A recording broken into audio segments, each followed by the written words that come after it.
Hi! For today's video, it's going to be a little bit different. I wanted to talk today about the gift of unlearning. So I wrote a script and I wanted to share it with you today. The gift of unlearning. It's not easy, but it's been one of the most freeing things I've experienced. Unlearning is about letting go of ideas that no longer serve us, even if we've held on to them for years, which in my case, that's exactly what it is. For the longest time, I've believed that just because I've spent time learning or working on something, I couldn't pivot or shift and start something new. But I've realized that's not true. Growth doesn't mean staying stuck in one place just because you've invested time there. It's okay to learn something new, even if it means starting over. I've also worked so hard to achieve certain dreams, only to realize that when I got there, they weren't exactly what I thought it would be. And that's a hard truth to face. But the hardest lesson of all has been unlearning the idea that starting over is something to be ashamed of. Everyone works at their own pace, but sometimes starting fresh is exactly what we need.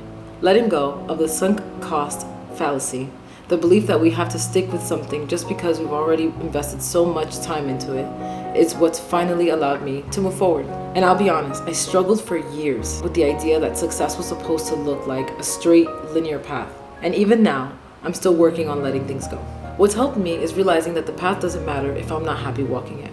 Unlearning has brought a surprising sense of peace into my life. It's helped me to let go of the need to hold on to things that aren't working for me. It feels like cleaning out a cluttered room and making space for new things that actually bring joy and fulfillment. And maybe that's the true gift of unlearning. It's not about giving up. It's about giving yourself permission to grow. I know it's hard to let go. And if you're in that place right now, I just want you to know that you're not alone. It's scary, but it's worth it. Unlearning isn't easy and it takes time. But I hope that by sharing my story, or at least a little bit of my story, you feel a little bit less alone and maybe even inspired to take the first step. If there's something that you've unlearned recently or something that you want to let go of, I'd love to hear from you in the comments. I'd love for you to share your story with me too. Because if there's one thing I've learned, it's that growth starts when we make room for it. And unlearning is the first step. Thank you for being here with me today. Thank you to all 268 of you. I am so grateful for each and every single one of you. And remember that unlearning is a gift that you give yourself. And it's one that keeps giving.